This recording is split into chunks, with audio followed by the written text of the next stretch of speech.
adalah Nabi Muhammad SAW. Dari kaum musyrikin takut terjadi konflik, takut kepada kaum muslimin, orang muslim takut, dikirim utusan namanya Suhail bin Amr untuk buat perjanjian damai dan meminta kepada Nabi Muhammad untuk tidak melaksanakan umroh di tahun ini, tidak jadwal tahun depan. Jadi disuruh Nabi kembali. Maka datanglah Suhail bin Amr menghadap Nabi Muhammad. Dibuatlah satu surat yang isinya perjanjian. Memang poin-poin perjanjian Sulhul Hudaybiyah itu kalau kita baca di dalam kitab Ar-Rahiqul Makhdum karya Sofiyur Rahman Al-Barufuri, di situ ada poin-poin perjanjian antara orang-orang musyrik dengan Nabi Muhammad, namanya Sulhul Hudaybiyah.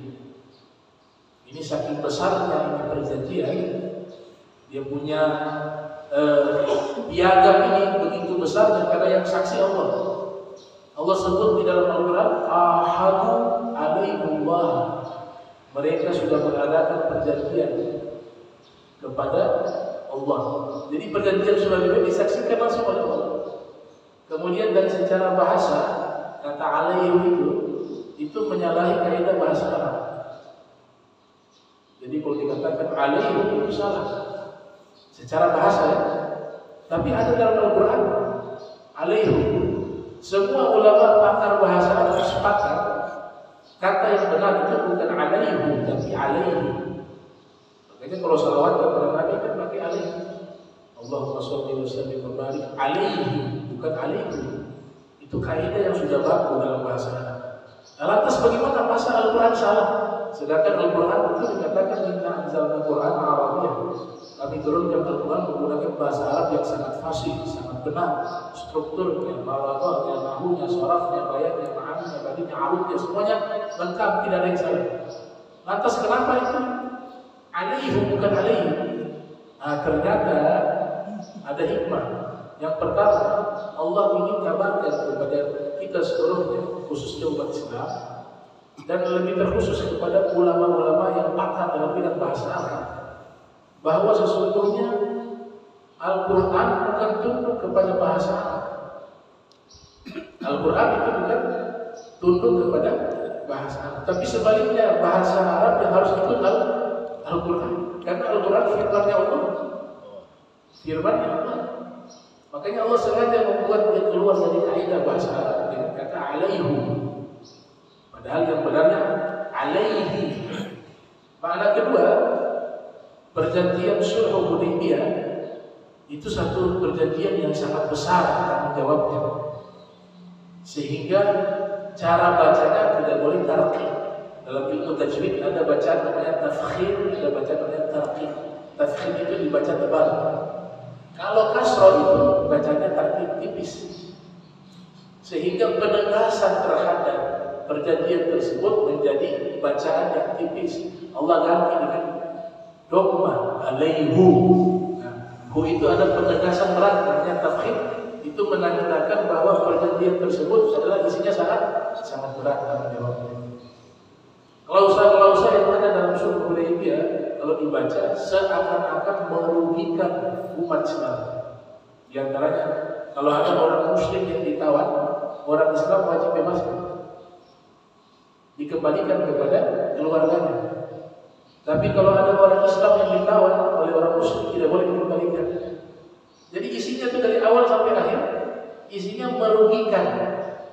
merugikan umat Islam. Tapi Nabi bermainnya wahyu. Kelihatan secara tekstual merugikan, tapi di situ justru kemenangan.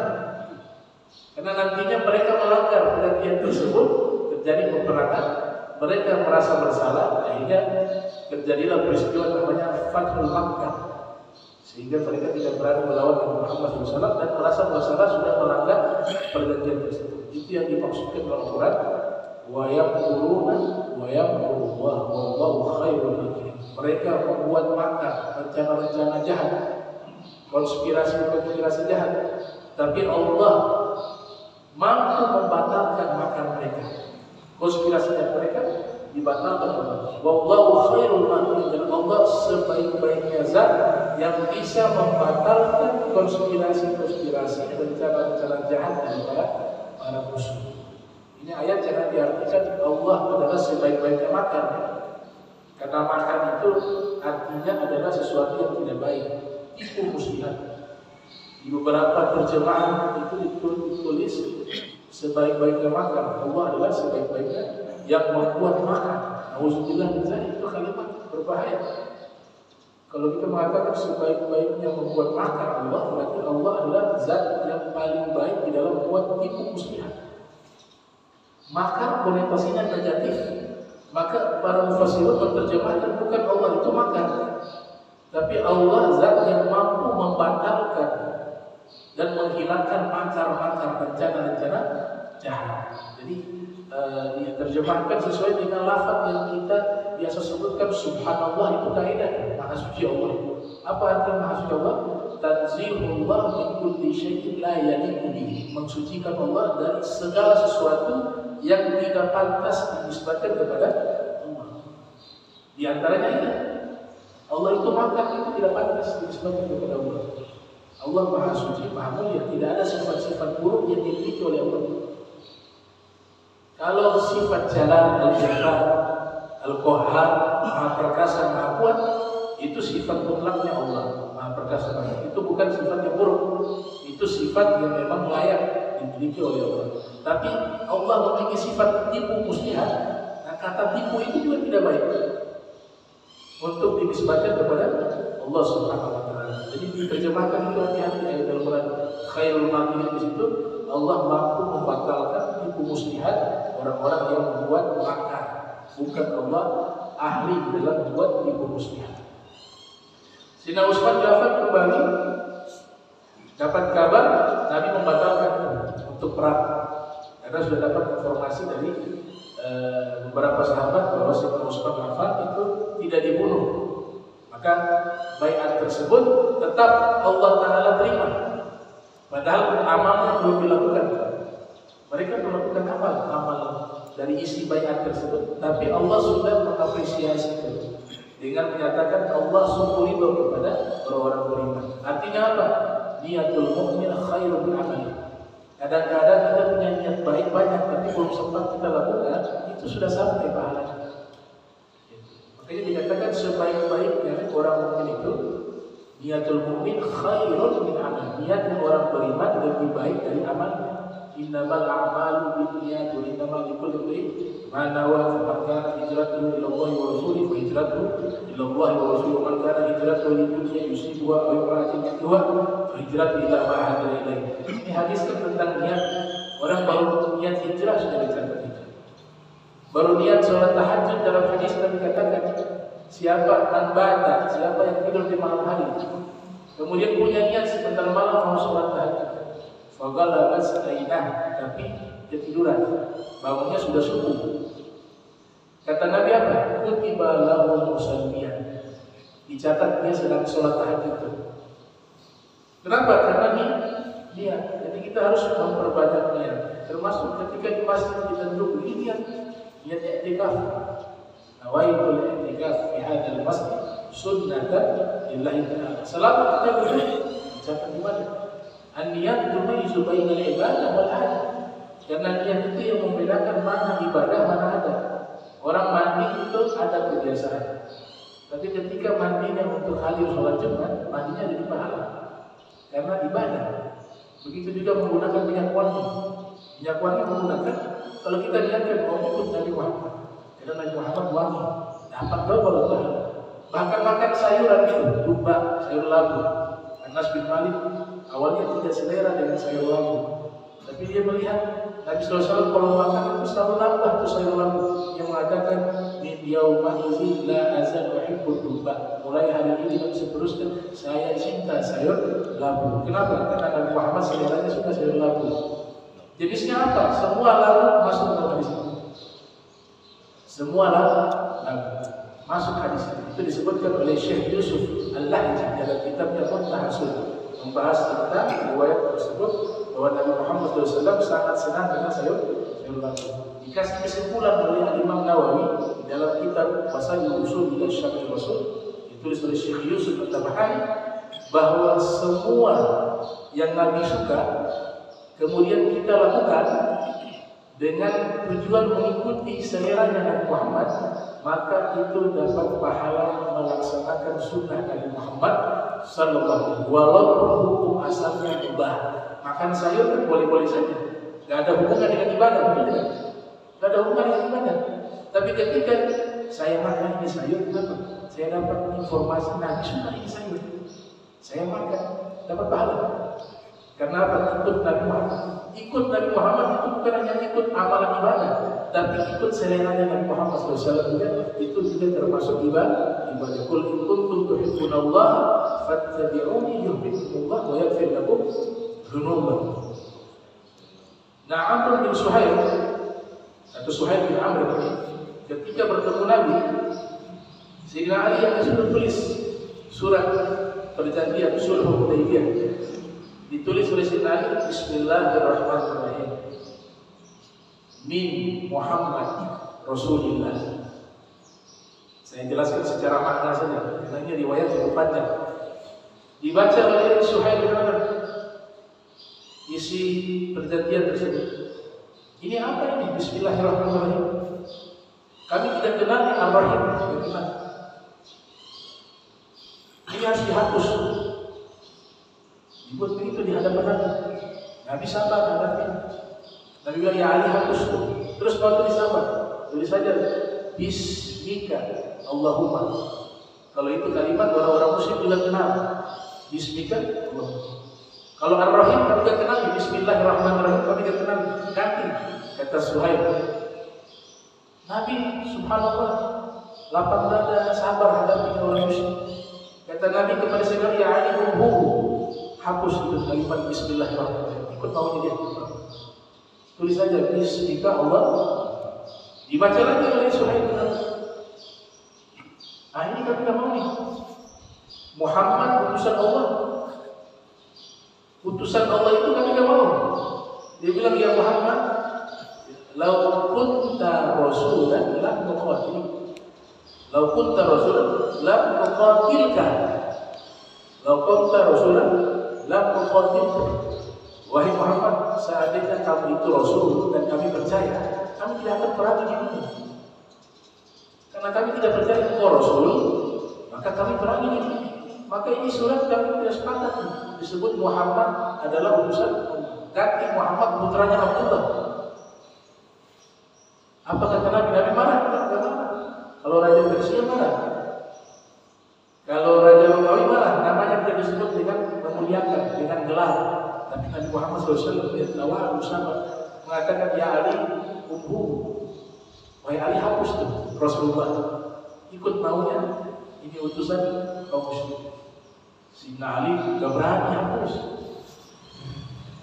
Dia mengatakan, ma'ana billadhi amhuhu abada ya Rasulullah. Demi Allah ya Rasulullah, saya tidak akan menghapus gelar engkau sebagai utusan Allah selama-lamanya. Saya gak berani hapus. Nabi ulang lagi, ya Ali, wahai Ali, hapus itu kalimat Rasulullah. Sayyidina Ali diam, tidak mau.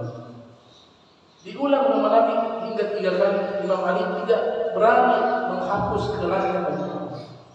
Di sini ada dua hikmah. Yang pertama, taat kepada Nabi hukumnya wajib, betul tidak? Wa may yuti'ir rasula faqad ata Allah. Orang yang taat kepada Rasul, dia taat kepada Atiullah wa ati'u Rasul. Taatilah Allah, taatilah Rasul. Nah, ini Sayyidina Ali diperintahkan oleh Nabi. Sayyidina Ali tidak mau taat. Apakah beliau ini sudah tidak mau patuh kepada Rasul? Ya, tidak taatnya dalam konteks apa ini? Konteks apa? Ta'ziman wa ta'adduban billah.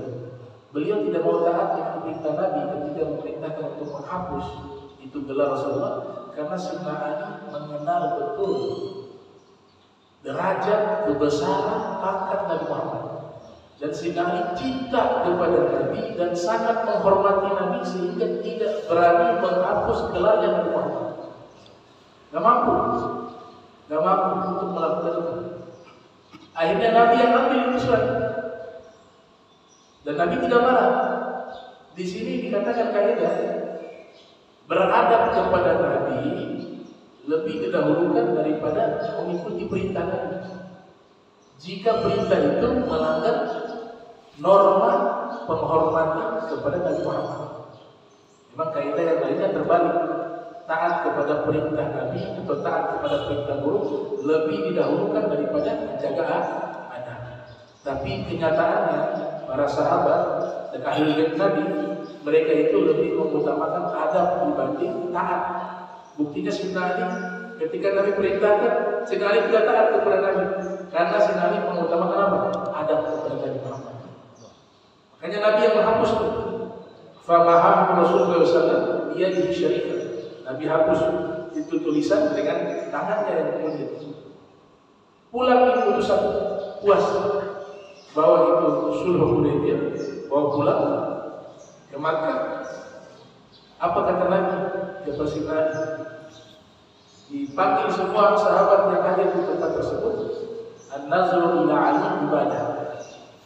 Memandang kepada Ali adalah ibadah. Itu balasan karena Sayyidina Ali beradab kepada Nabi Muhammad.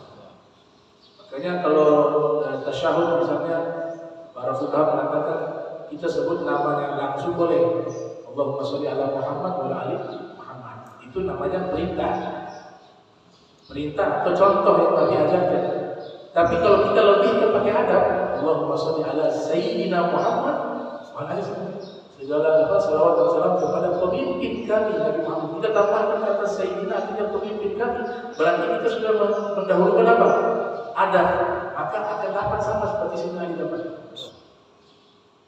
Karena kita melakukan itu berdasarkan adab dan akhlak kepada Nabi Muhammad SAW. Sayyidina Abu Bakar Siddiq waktu Nabi perintahkan jadi imam, nggak mau taat, nggak mau jadi imam. Dia katakan, ya Rasulullah, bagaimana saya menjadi imam? Sedangkan saya anak putra dari Abi Quhafah dan makmumnya adalah Rasulullah. Saya nggak berani. Nabi perintahkan. Akhirnya Nabi sakit pada hari itu. Sayyidina Abu Bakar jadi imam. Nabi keluar dari kamarnya. Sayyidina Abu Bakar mundur di safnya makmum. Biar Nabi yang melanjutkan jadi imam. Ternyata Nabi disyaratkan untuk tetap jadi imam. Sayyidina Abu Bakar tidak mau mundur terus. Nah, sudah akhirnya Nabi yang melanjutkan dalam posisi duduk. Makanya imam duduk boleh, makmum berdiri boleh. Dalam kitab ini dikatakan kalau imamnya duduk sakit, kemudian dia sholat dalam keadaan duduk jadi imam, makmum itu diberikan dua opsi. Bisa sholat berdiri, karena berdiri di sholat wajib ya. Al-qiyam fil fardhi, berdiri di sholat wajib hukumnya wajib.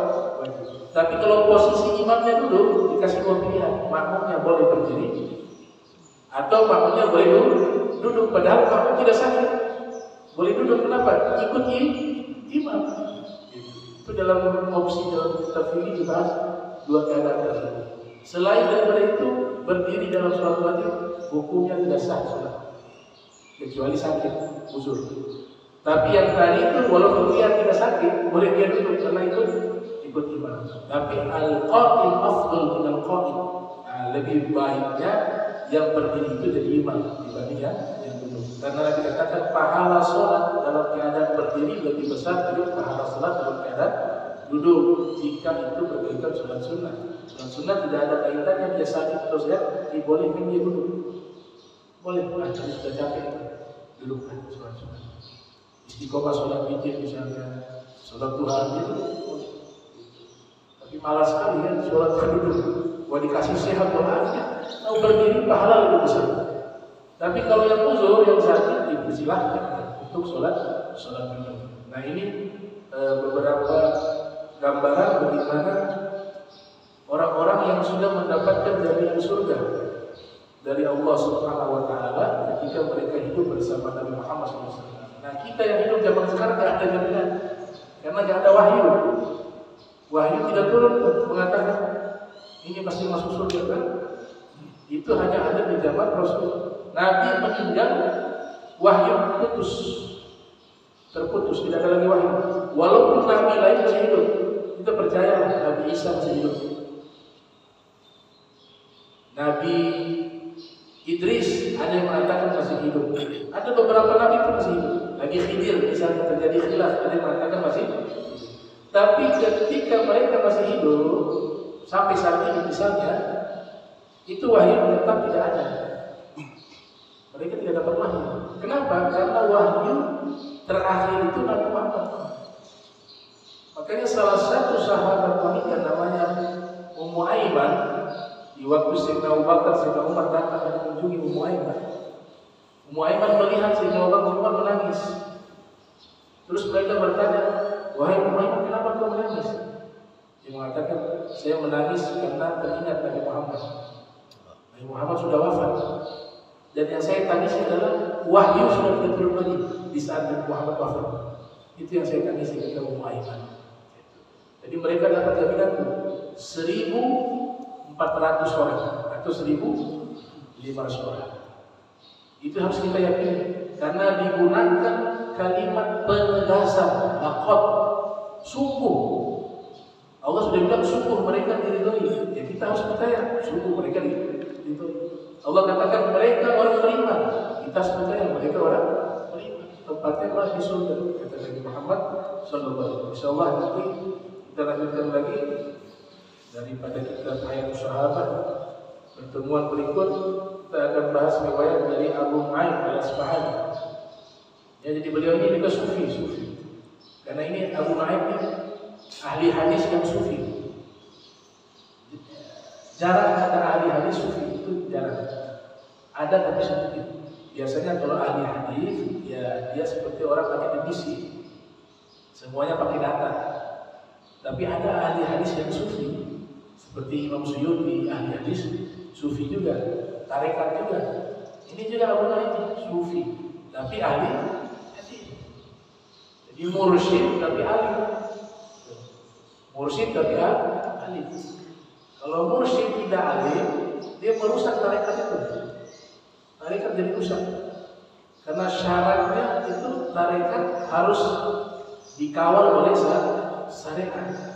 Gak boleh dipisah.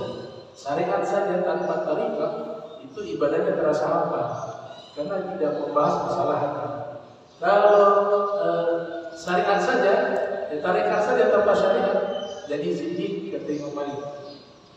Jadi merusak agama karena dia laksanakan pengamalan syariat tanpa ilmu sehingga menjadi rusak. Man jama'a bainahuma faqad haqqaqa. Siapa yang menggabungkan keduanya syariat dan tarekat, maka dia sudah melaksanakan agama ini dengan benar, kata Imam Malik. Bismillahirrahmanirrahim. Alhamdulillahirabbil alamin. Allahumma shalli wa sallim ala sayyidina Muhammad. Allahumma jama'na hadha jam'an marhuman wa tabarraka min tafarraqa ma'suma wa la tadallina wa la min syai'in mahruman. Subhanallahi wa bihamdihi astaghfiruka wa atubu ilaik. Wa sallallahu ala sayyidina Muhammad wa ala alihi wa sahbihi wa sallam. Wassalamu alaikum warahmatullahi wabarakatuh.